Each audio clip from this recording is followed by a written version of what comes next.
Oh, el Señor les bendiga abundantemente a todos los que siguen esta transmisión en medio de la distancia. Estamos transmitiendo desde la ciudad de Tijuana, Baja California, México, la iglesia Sublime Gracia. Y vamos a darle continuidad y tal vez un remache a la enseñanza que hemos venido dando durante varias semanas acerca de la oración perfecta, o más bien el modelo de oración que nos da el Padre Nuestro. Hemos terminado de ver la estructura del Padre Nuestro, pero yo les comenté que queríamos hablar también acerca de la oración sacerdotal de Cristo. Tomando un poco el mensaje final de la semana pasada, les mencioné la palabra Cristo tiene que ver con ungido. La palabra Cristo significa ungido. En griego, en hebreo es Mesías o Meshá, y el Mesías también significa el ungido. En realidad, en el Antiguo Testamento había tres personajes principales que eran ungidos. Eran ungidos para cumplir propósitos puntuales, propósitos de Dios. En primer lugar, quiero mencionar en ese orden el profeta. Los profetas eran ungidos. El profeta Elías recibió la instrucción de ir y ungir a Eliseo como profeta que habría de ser el continuador en el ministerio profético una vez que Elías fuese levantado al cielo de manera sobrenatural para no ver muerte y entrar en la presencia de Dios. Eh, También encontramos en segundo lugar los sacerdotes. El sacerdote también recibía una unción. El Salmo 133 nos habla de una manera puntual y profética acerca de la unción. Mirad cuán bueno y cuán delicioso es estar los hermanos en armonía juntos. Es como el buen óleo que desciende sobre la cabeza de Aarón, y baja hasta el borde de sus vestiduras. Como el rocío de Hermón, porque ahí envía Jehová bendición y vida eterna. La unción que recibía el sacerdote y puntualmente el sumo sacerdote era excepcional, era un compuesto de aceite de olivas con canela, con ciertas especies aromáticas, incienso, que hacían de aquella unción un perfume agradable. Finalmente, el, el rey el rey era ungido, el rey recibía la unción.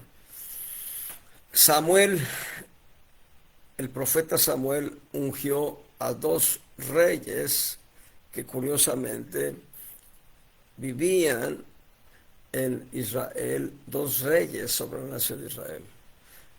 Samuel el profeta ungió primeramente a Saúl, estando en vida Saúl, siendo aún joven su reinado y siendo casi un niño David, siendo un jovencito David, fue ungido también por rey. Saúl debía haber reinado tal vez ya unos 10, tal vez 15 años cuando David fue ungido. Es un dato que luego tengo que confirmar, no lo tomen como un dato dogmático, pero sí, es un hecho. David reinó 40 años, 33 años, perdón, 7 años reinó en Hebrón sobre Judá y 33 años y medio más reinó sobre Israel. En total 40. La Biblia también describe que Saúl reinó 40 años. Pero bueno, es un tema distinto. Las tres unciones, profeta. El profeta es el ministerio que trae la voz de Dios a la humanidad. Eso es lo que hace el profeta. Leemos los profetas Isaías, Jeremías, Ezequiel, Daniel, Sofonías, Miqueas, etcétera. Cada uno da un mensaje de Dios al pueblo de Israel, un mensaje de Dios a las naciones, un mensaje de Dios para su iglesia, mensajes proféticos.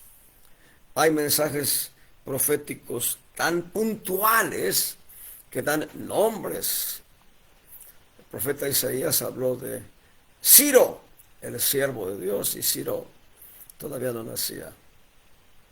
Y 70 años después, cuando Ciro se encumbra en el poder medo-persa, Ciro manda restaurar el templo de Jerusalén, la casa de Dios.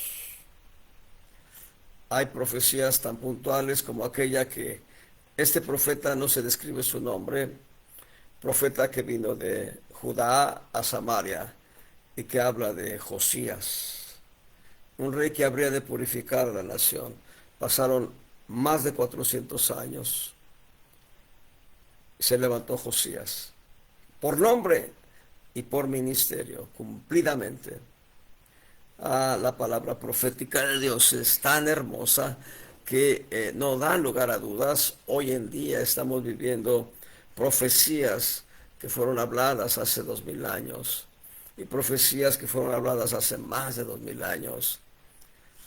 Profecías que tienen que ver con el fin de la dispensación de gracia, no el fin de la humanidad, sino la dispensación de la gracia que termina a partir de la grande tribulación y el advenimiento del Señor Jesús a reinar en esta tierra por 1000 años. Bien, el profeta es boca de Dios hacia la humanidad. El sacerdote es el intercesor entre la humanidad y Dios. El sacerdote es la boca del pueblo ante Dios. Es hermoso ver el ir y venir de la palabra, mientras que Dios habla a través del profeta, el sumo sacerdote, Dios recibe la palabra del pueblo a través del sumo sacerdote. Bien, el rey está instruido para reinar, para legislar, para juzgar inclusive. Ahora, de estos tres ministerios, el Señor Jesús cumplió su ministerio como el profeta, no un profeta, sino Él es el profeta, y Él cumplió su ministerio como profeta, como el profeta, a partir de la edad de promedio 30 años, a lo largo de 3 años y medio, cumplió ese ministerio, ese rol glorioso de profecía. Él habló palabras proféticas que se cumplieron, habló otras palabras proféticas que se están cumpliendo hoy y otras palabras proféticas que aún esperan su cumplimiento. Es hermoso esto. Él es el profeta. Dios habló y dijo: profeta os levantaré del medio de vosotros, a él oiréis. Él es el profeta. El pueblo de Israel tenía expectación, y varias veces, en algunos casos, le llaman a Jesús el profeta. En algunos casos lo dicen como dudando: este si fuera el profeta, no un profeta, el profeta. Bien, a partir de el arresto del Señor Jesús, desde ahí, desde su diálogo con el Padre Celestial en Getsemaní, cuando entra en la Getsemaní dos voluntades y sale de Getsemaní una voluntad. Abba Padre, si es posible, pasa de mí esta copa, mas no como yo quiero, sino como tú. El Señor, el Padre, le dice: esta es mi voluntad. El Señor Jesucristo dice: hágase tu voluntad. A partir de ese momento, el ministerio sacerdotal del Señor Jesucristo inicia ya su cumplimiento. el Espíritu de Cristo lleva los dos machos cabríos a la, a la, eh, a la Pascua judía y al mismo tiempo a nuestra expiación. El Espíritu de Cristo lleva el alma de Jesús el hombre y el cuerpo de Jesús el hombre. Cada uno, el cuerpo de Jesús el hombre está prefigurado en Levítico 16 como el macho cabrío cuya suerte fue por Jehová. Y que era el macho cabrío en Levítico 16, el día de las expiaciones, ese macho cabrío era muerto en el altar de bronce y quemado literalmente su cuerpo fuera del real. Y el macho cabrío cuya suerte era por Azazel, de acuerdo a Levítico 16, está prefigurando el alma de Jesús el hombre siendo llevada a un suplicio terrible que nosotros no alcanzamos a imaginar. Es un horror, es un terrible horror el infierno. Nosotros no lo alcanzamos a imaginar porque no lo hemos padecido. Y Cristo, el alma de Jesús fue a ese lugar para que no lo padezcamos. Nadie que sufra algún dolor o alguna llaga puede decir que está sufriendo lo que el alma de Jesús el hombre padeció en el infierno. Y su ministerio sacerdotal no termina en su sacrificio pascual en la cruz ni en el infierno. Al tercer día, en el tiempo cronológicamente medido por nosotros, el Señor se levantó de entre los muertos para nunca jamás volver a muerte. Lo leíamos la semana pasada, Salmo 18, podemos ver Jonás capítulo 2, podemos ver diferentes salmos, Salmo 68, 69. Hay diferentes salmos que hablan de los sufrimientos del Señor Jesús. El Salmo 16, verso 10, que no dejarás mi alma en el infierno, ni permitirás que tu santo vea corrupción. Y cuando Él se levanta de entre los muertos, hay una palabra profética gloriosísima en el Salmo 24, la parte final, los últimos versículos, cuando aquel gran coro dice: alzado puertas vuestras cabezas y alzados vosotras puertas eternas, y entrará el Rey de Gloria. ¿Quién es este Rey de Gloria? Jehová el fuerte y valiente, Jehová el poderoso en batalla. Alzado puertas vuestras cabezas y alzaos vosotras puertas eternas, y entrará el Rey de Gloria. ¿Quién es este Rey de Gloria? Cristo Jesús es el Rey de la Gloria. Y ese Salmo 24, en esa parte final, lo que está dándonos a entender es el hecho de que nunca antes se había levantado alguien de entre los muertos para entrar a la misma presencia de Dios. Habían sucedido eventos como el caso de Enoc o del profeta Elías. Ambos no conocieron muerte y fueron llevados a la presencia de Dios. Caminó pues Enoc con Dios y fue llevado al cielo y no conoció muerte. El profeta Elías fue llevado en un torbellino cuando un carro de fuego jalado por caballos hizo separación entre los profetas Elías y Eliseo. El profeta Elías fue llevado en un torbellino al cielo y ellos no habían conocido la muerte. Hubo por lo menos 9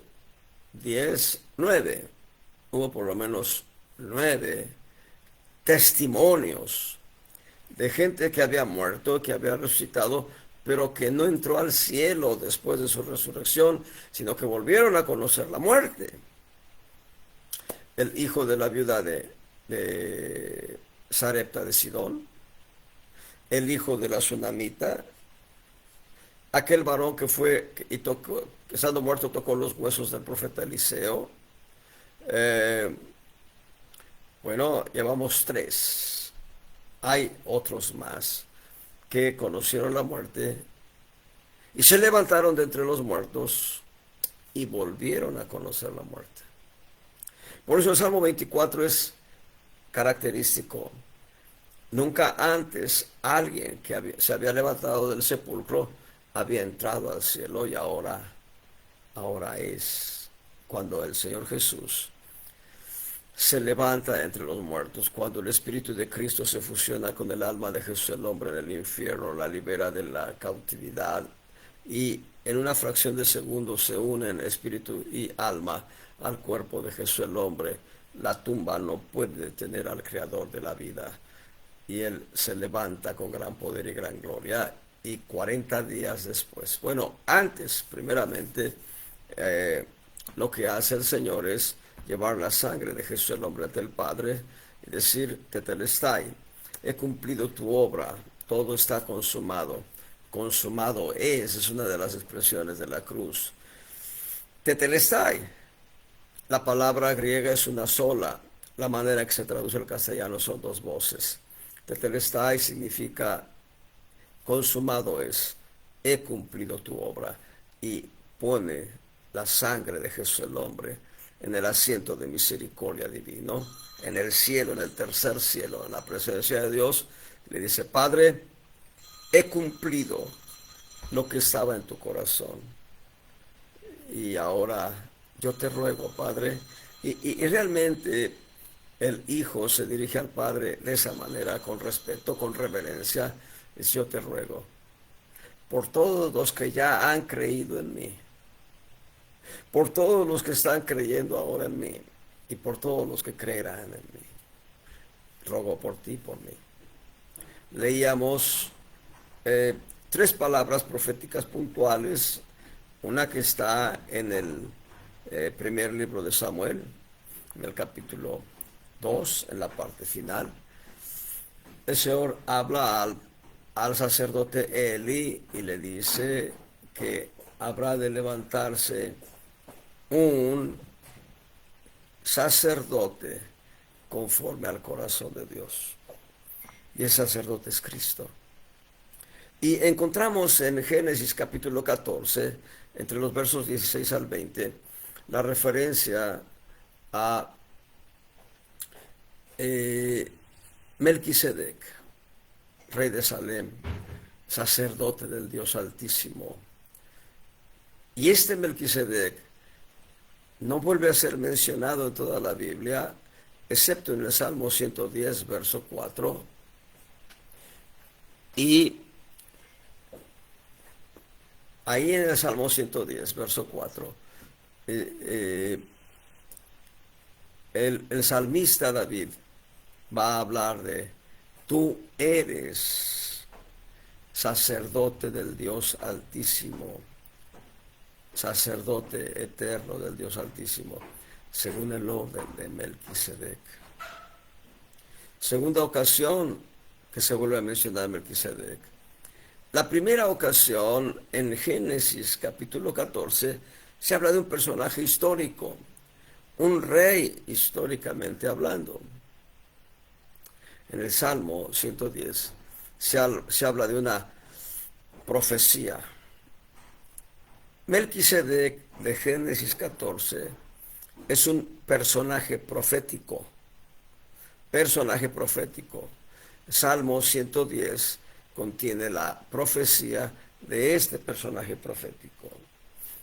En el Nuevo Testamento, a lo largo de toda la Biblia completa, léanla por completo, toda la Biblia, no van a encontrar mayor referencia a Melquisedec, excepto Génesis 14, Salmo 110 y toda la epístola a los Hebreos.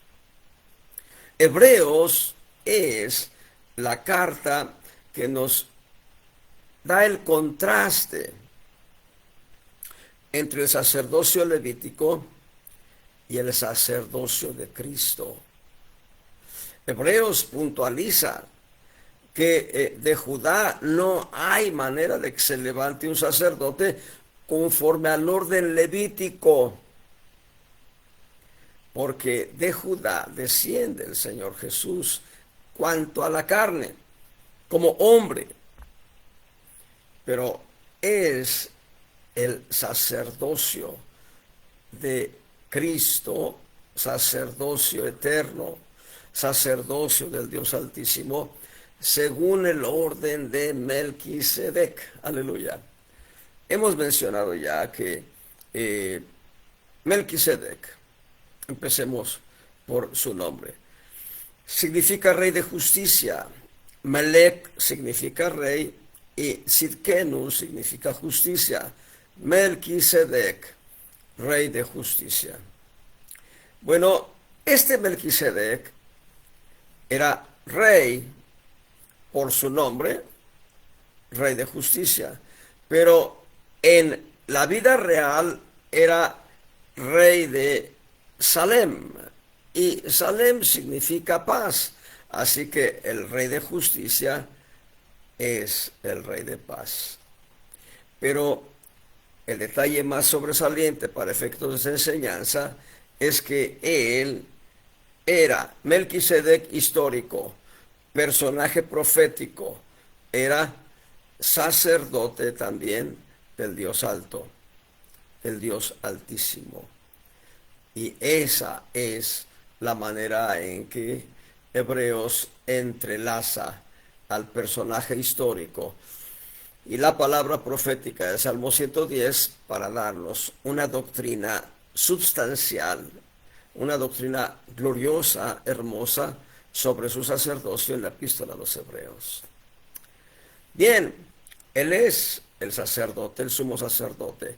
Debo decirles, el sacerdocio de Cristo, el sacerdocio de Cristo no termina, ha empezado, pero no termina, no concluye, no tiene fin. El sacerdocio de Cristo dura toda la eternidad. Él es sacerdote eternamente según el orden de Melquisedec, sacerdote del Dios Altísimo.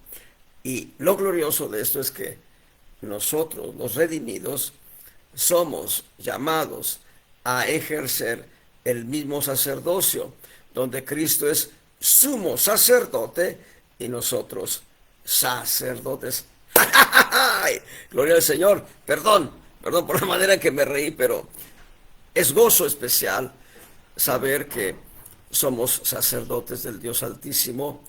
No somos levitas.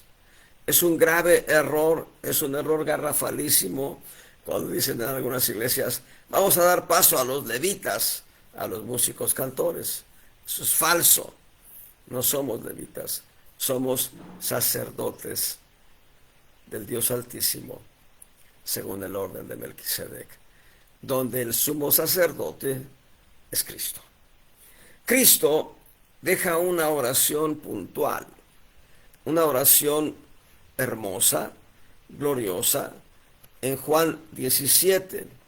Vamos a tratar de desglosarla por lo menos en una forma de semilla. Ahí en Juan capítulo 17 encontramos, vamos a ir leyendo y vamos a ir desglosando. Estas cosas habló Jesús. Y levantando los ojos al cielo, dijo, Padre, la hora es llegada. Glorifica a tu Hijo para que también tu Hijo te glorifique a ti. Como le has dado la potestad de toda carne para que dé vida eterna a todos los que le diste. Y aquí entramos. Cristo es quien nos da vida eterna, porque el Padre nos trajo hacia Cristo. Es lo que está diciendo la oración. Y dice el Señor Jesús en el verso 3, esta empero es la vida eterna, que te conozcan al único Dios verdadero y a Jesucristo tu Hijo, al cual has enviado. Hemos empezado a experimentar la vida eterna, amados hermanos. Hemos empezado a vivir la vida eterna ya. ¿Cuándo? El día que aceptamos a Jesús como nuestro Salvador personal. Aleluya. Gloria al Señor. Y entonces vemos algo interesante del verso 4. Juan 17, verso 4. Yo te he glorificado. El Señor Jesús habla de cómo ha estado glorificando al Padre a lo largo de todo su ministerio. Yo te he glorificado en la tierra.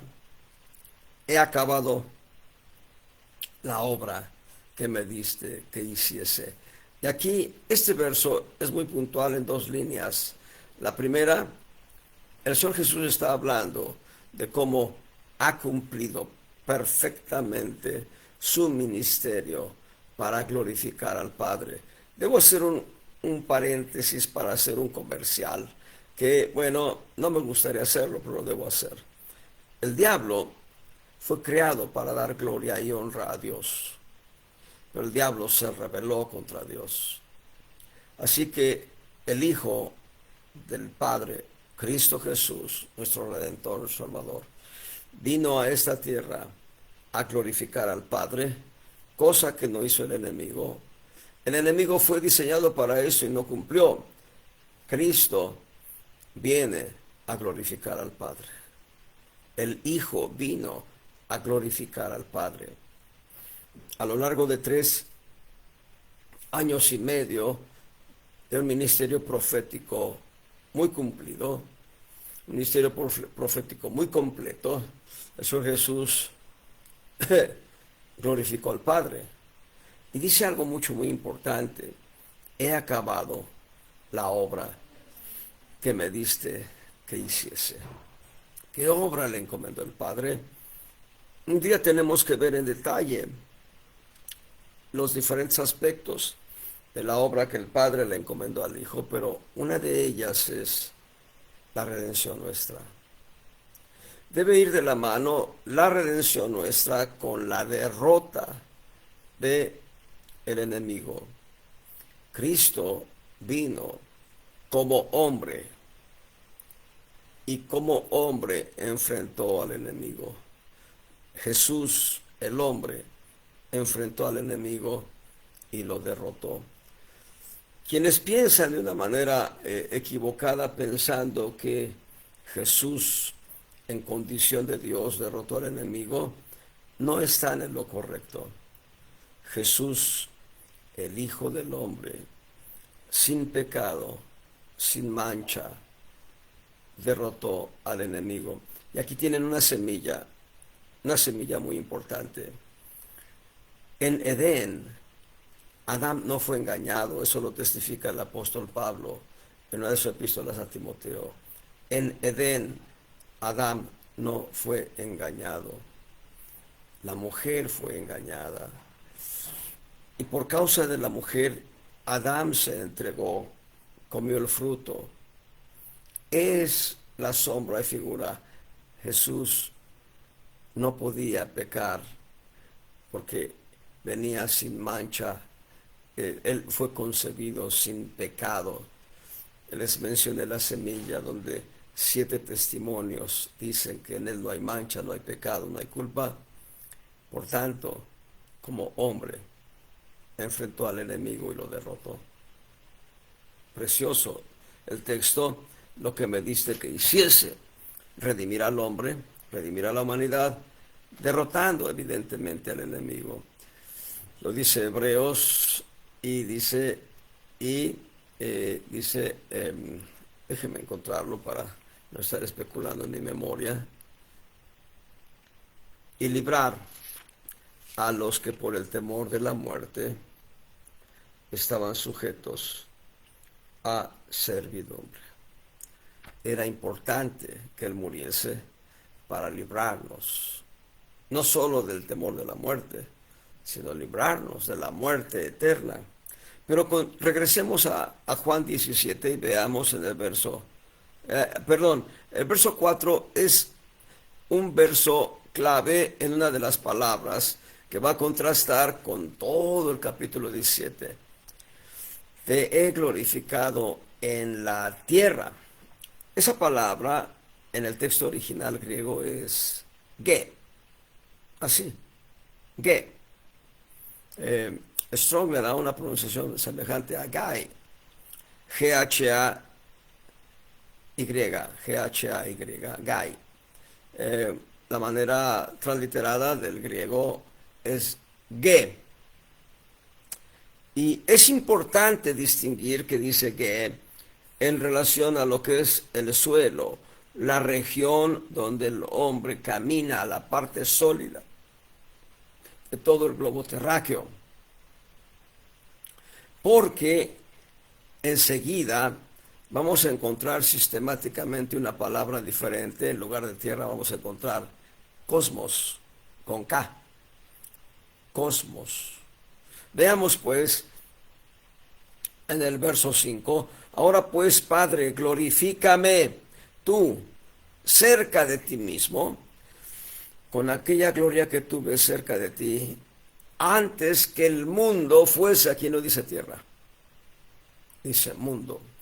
Hay dos detalles importantes en este verso porque nos habla de que Él pide ser glorificado junto al Padre Celestial con la misma gloria que tuvo antes de ser encarnado, antes de tomar forma humana, antes de ser concebido en el vientre de María, donde es realmente la operación del Espíritu Santo dando la vida a un ser humano de manera sobrenatural, donde ni siquiera tuvo función la parte genética de María. Gloria al Señor. Antes de eso, Cristo estaba en su trono.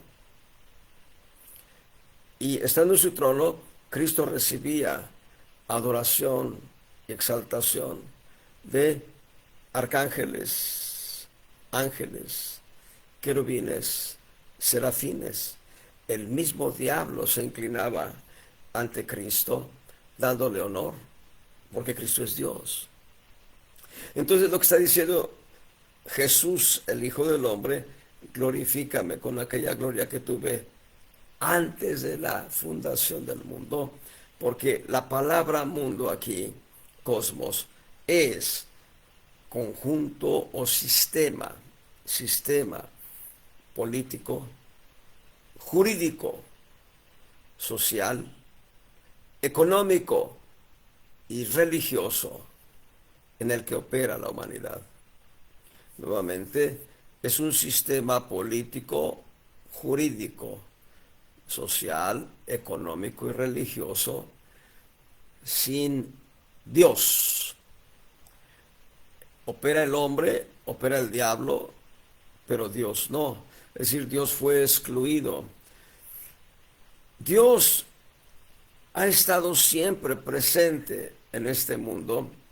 Dios ha estado sacando del mundo a sus escogidos, pero Dios no ha estado considerado por ese cosmos, por ese sistema, con raras excepciones. Sí, Dios ha entrado a funcionar, pero son excepciones raras en las que Dios ha funcionado o ha actuado a través de monarcas, a través de presidentes, líderes, pero esa es la excepción. Y la excepción radica en que esos personajes han sido convencidos de pecado, justicia y juicio y han volteado su mirada hacia Dios. Bien, y encontramos en el verso 6, he manifestado tu nombre a los hombres que del mundo me diste. Tuyos eran y me los diste y guardaron tu palabra. Aquí tenemos una primera relación de la iglesia con el mundo. Y no estamos hablando de una relación sana, no estamos hablando de una relación de armonía, no estamos hablando de una relación de convivencia, no. Estamos hablando de una relación en la que la iglesia va por una ruta y el mundo va por otra ruta. Parecieran ir en paralelo, pero en realidad el mundo va hacia abajo y la iglesia va hacia arriba. Y aquí dice algo muy importante. El Señor Jesús habla de los que el Padre le ha entregado a Cristo del mundo. nos ha sacado del mundo para ser de Cristo. Pero hay un detalle y es la primera relación. Guardaron tu palabra. Cuando nosotros venimos, y quiero corrijo,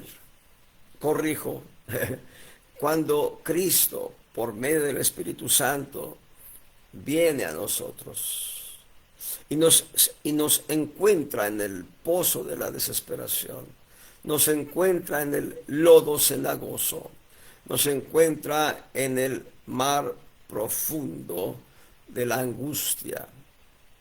El mismo Espíritu Santo nos muestra a un glorioso Redentor y nos habla de nuestra condición miserable y al mismo tiempo nos habla de una condición gloriosa a la que nos llama nuestro Redentor, y entonces nuestro corazón se abre.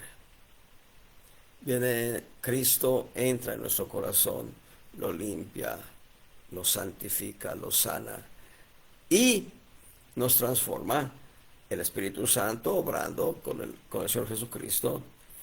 Lo primero que debemos hacer es guardar la palabra de Dios, obedecer la palabra de Dios. Esta oración sacerdotal de Juan 17 nos habla de 7 diferentes relaciones de la iglesia contra el mundo. Así que guardamos la palabra de Dios. El Señor Jesús dice: ahora han conocido que todas las cosas que me dices son de ti. Habla de nosotros ya hemos conocido. Verso 8: porque las palabras que me diste, las palabras que el Padre puso en la vida del Señor Jesús, las puso de esta manera. Cuando él era niño, fue enseñado a leer la Torá.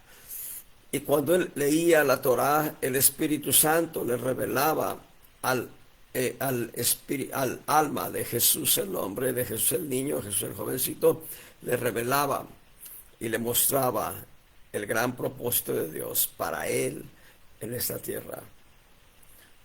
Entonces, eso que él conocía, ahora nosotros lo conocemos. Y que todo lo que el Padre le ha dado al Señor Jesús son ahora para nosotros aquellas bendiciones. Verso 8: las palabras que me diste les he dado, la palabra, la escritura. Dice: y ellos las recibieron y han conocido verdaderamente que salí de ti y han creído que tú me enviaste. Esto solamente lo creemos cuando el Espíritu Santo nos lo revela.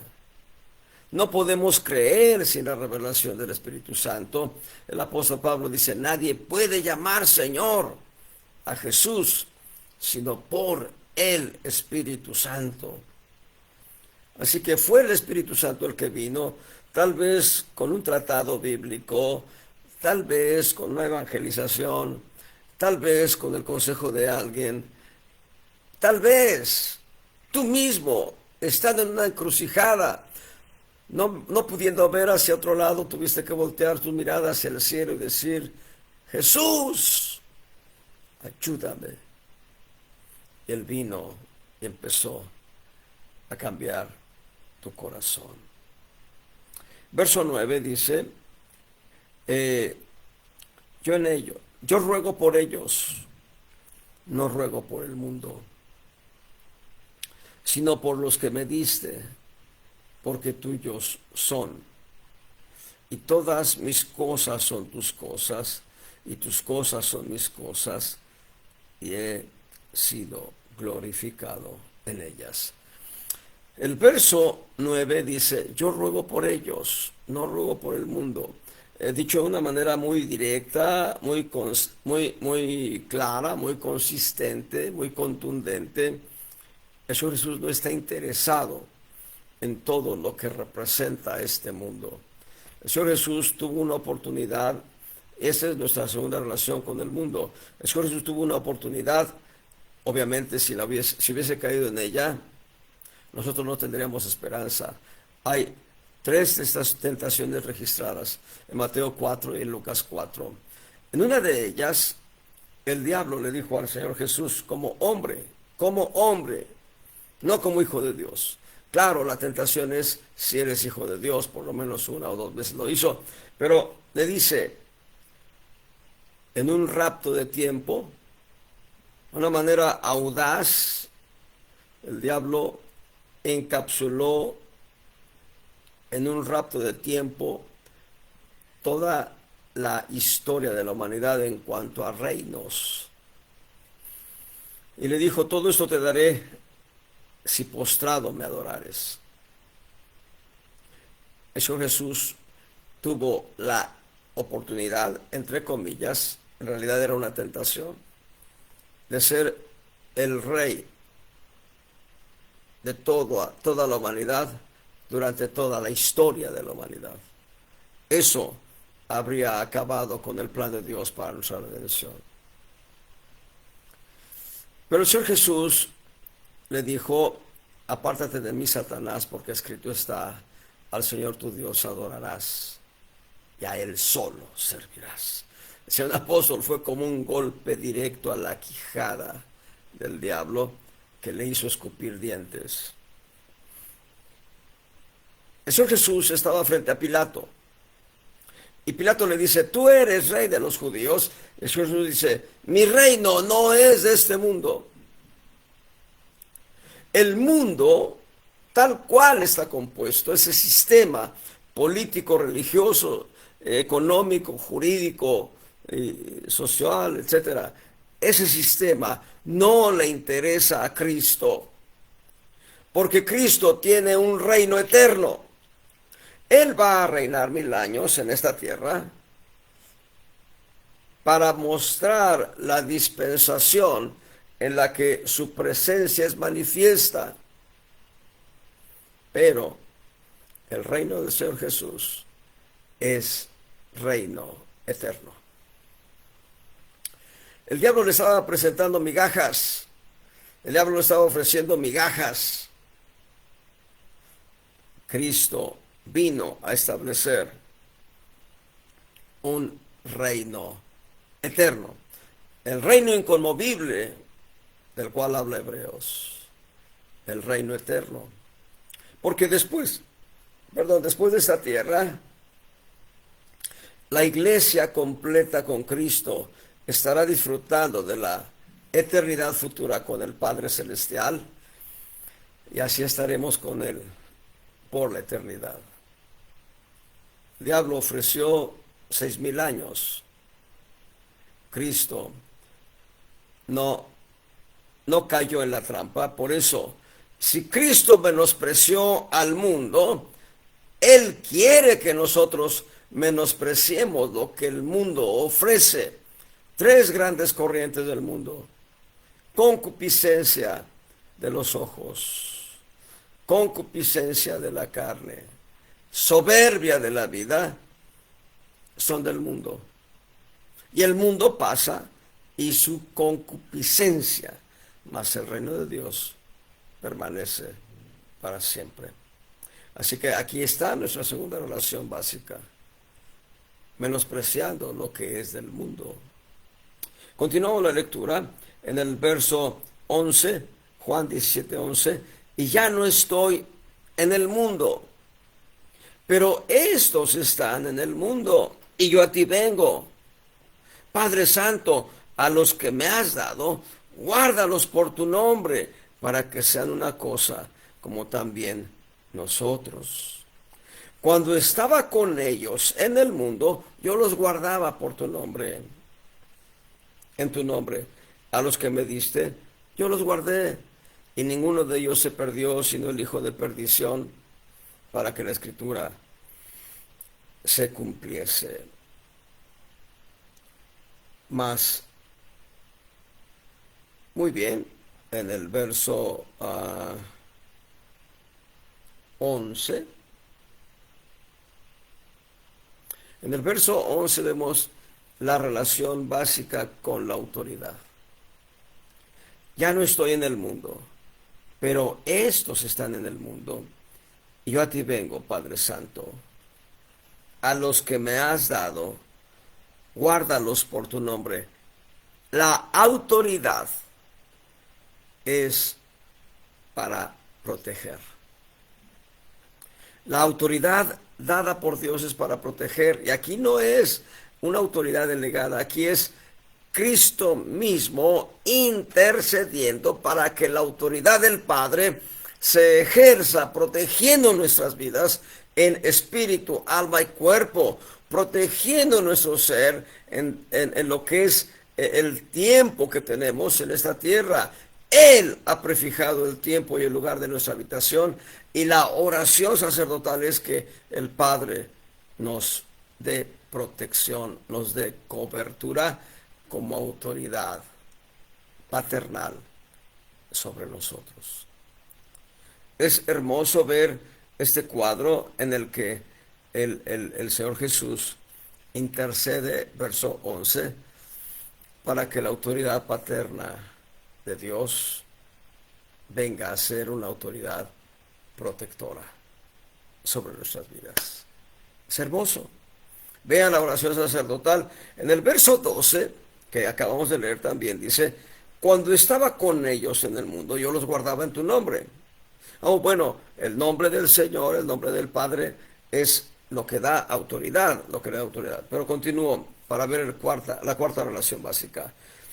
Yo los guardaba en tu nombre, y a los que me diste yo los guardé, y ninguno de ellos se perdió, sino el hijo de perdición, para que la escritura se cumpliese. Verso 13, mas ahora vengo a ti, y hablo esto en el mundo, para que tengan mi gozo cumplido en sí mismos. En el verso 12, el Señor Jesús habla de cómo guardó a sus discípulos en medio de los tratos personales o de las adversidades del mundo. El mundo, en la manera que está orquestado, es un sistema orquestado por el enemigo. Dios reprenda al diablo. Es el enemigo el que crea todos esos ambientes de muerte, de hambre, de pestes y de guerra, para que el hombre no pueda vivir en paz. Pero la oración del Señor Jesucristo es que el Padre nos guarde de esas cuatro expresiones calamitosas que el mundo da. Específicamente, de manera muy puntual, esas cuatro expresiones atentan contra las cuatro manifestaciones de la gloria de Dios. Puntualmente, la escasez y hambre nos habla de la contraposición de la gloria de lo que Dios tiene, la gloria de su palabra, lo que Dios tiene para nosotros, la gloria de su palabra. La muerte como tal, a través de pestes y todo eso, nos habla de la gloria, la contraposición de la gloria de la vida de Cristo. La guerra nos habla de la contraposición de la gloria de la presencia de Cristo en nosotros. Mencioné otra calamidad, mencioné guerra, hambre, muerte, pestes. Bueno,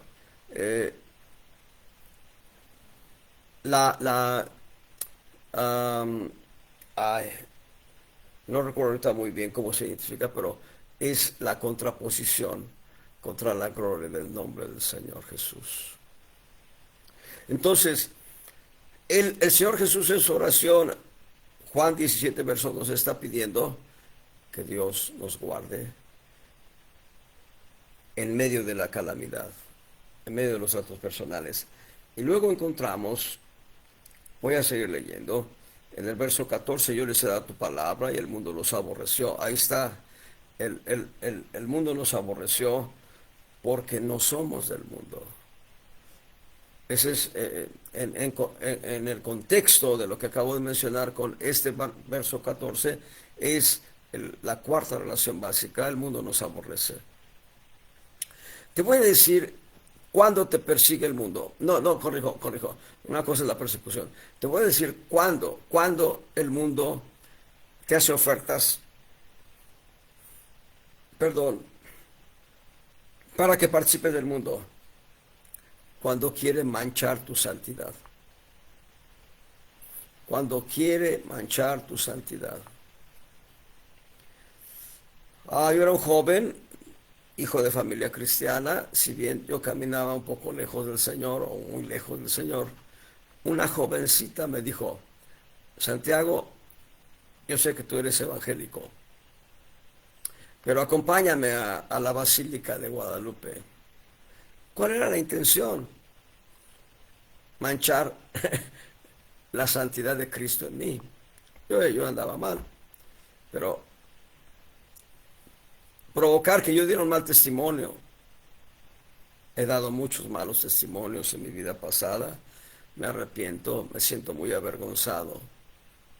Cada vez que me acuerdo le pido a Dios perdón. Pero cuando el mundo te invita, lo que quiere es manchar tu santidad. Cuando tú estás caminando en rectitud y el mundo te invita, el mundo quiere manchar tu santidad. Continúo. Verso 14 dice, yo les he dado tu palabra y el mundo los aborreció, porque no son del mundo, como tampoco yo soy del mundo. Cristo no es del mundo. Nosotros debemos conducirlos fuera del mundo, en el sentido de no tocar, no entrar en sus corrientes. Muy bien, verso 5. No ruego que los quites del mundo, sino que los guardes del mal. Hasta aquí, tratos personales. Del verso 12 al 16. No son del mundo, como tampoco yo soy del mundo. Pero en los verso 17, santifícalos en tu verdad. Tu palabra es verdad. ¿Se dan cuenta? El plan de Dios es nuestra santificación. Ese es el plan de Dios. En el verso 18, continuando con el plan de Dios, número 5, la santificación. Como tú me enviaste al mundo, también los he enviado al mundo. Y por ellos yo me santifico a mí mismo, para que también ellos sean santificados en verdad. ¿Se dan cuenta? La santidad es el plan de Dios. Dios quiere que seamos pulcros, limpios, puros, transparentes, que no haya una sola mancha en nosotros. Se cuenta el testimonio de una hermana en Cristo que partió a la presencia de Dios. Y estando ya en la presencia de Dios, un ángel la revisó y vio que en su vestido había una mancha del tamaño de la punta de un alfiler. Y el ángel dijo, no estás preparada, así que vino a la vida, no había sido preparada para la tumba, sino que recuperó la vida y pasados unos días volvió a irse a la presencia de Dios. Es importante que nosotros caminemos en santidad y en pureza para que el día en que el Señor nos llame estemos listos. Muy bien. Luego viene dentro de la misma oración el verso 20, dice, no ruego solamente por esto, sino también por los que han de creer en mí por la palabra de ellos. En este verso estamos incluidos tú y yo. Se dan cuenta, esta oración se hizo hace cerca de 2000 años. Y en la impresión de la lectura da la idea de que estaba orando por los discípulos de ese momento. Pero aquí dice, también por los que han de creer en mí. ¿Tú ya creíste en Cristo? Aquí estás. Aquí estábamos nosotros ya. Para que todos sean caminen en unidad, verso 21, para que todos caminen en unidad, como tú, oh Padre, en mí y yo en ti, que también ellos sean en nosotros la unidad, para que el mundo crea que tú me enviaste. Y aquí está hablando de la naturaleza de Cristo, nuestra relación con Dios, el Padre, el Hijo. ¿Dónde está el Espíritu Santo? En nosotros. El Espíritu Santo ha sido derramado en nuestras vidas. Entonces, esta es la relación con Dios. Caminar en la unidad con Cristo y con el Padre. Así es como debemos caminar. Y verso 22, ya casi concluyendo la oración. Y yo la gloria que me diste les he dado para que caminen en unidad, como también nosotros caminamos en la unidad.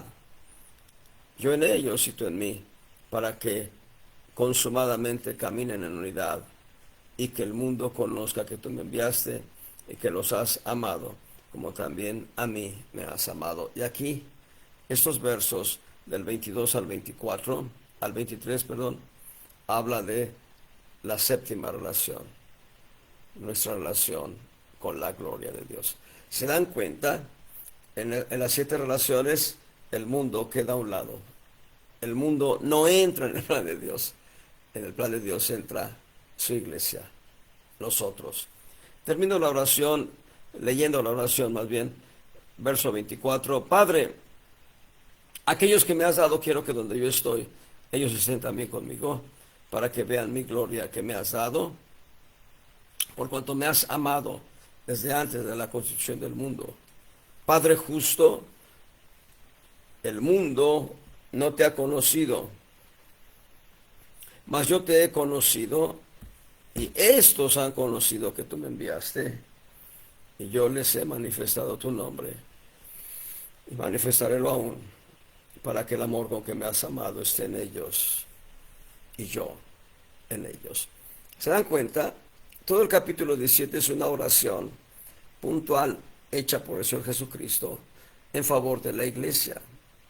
Y es lo que podemos llamar una oración sacerdotal. Y es una oración sacerdotal de Cristo según el orden de Melquisedec. Cristo, sacerdote del Dios Altísimo, sacerdote eterno del Dios Altísimo, según el orden de Melquisedec. Entonces nos da los que guardamos su palabra, ya no somos del mundo. El mundo nos aborrece porque no somos del mundo. Dios nos guarda del mundo por su nombre. Su nombre tiene autoridad y poder. El mundo nos aborrece, es evidente.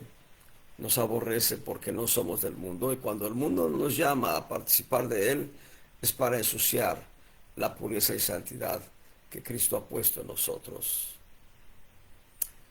El plan de Dios es que nos santifiquemos, y la santidad viene separándonos del mundo. Cristo quiere que caminemos en unidad como iglesia, no tocando el mundo. Y la gloria que Él ha recibido del Padre es la misma gloria que nos ha participado nosotros, para que no nos contaminemos con el mundo. Amados hermanos, es la oración sacerdotal de Cristo. La próxima semana tendremos un tema diferente a la oración, o si Dios pone que continuemos hablando de la oración, lo haremos. Hay mucho que hablar acerca de la oración como arma de guerra, por ejemplo. Pero vamos a esperar en el Señor lo que Él ponga en el corazón para compartir con ustedes. Dios les bendiga abundantemente, y saludo a mis hermanos que estuvieron escuchando esta enseñanza. Les saludo con gusto y alegría. Un abrazo fraterno de mucho cariño y mucho amor a quien fuera mi coadjutor, mi hermano Elías. Gracias, amado hermano Elías. Gracias, Carla Viri. Gracias, hermano Honorio, hermana Lupita. Dios les bendiga abundantemente.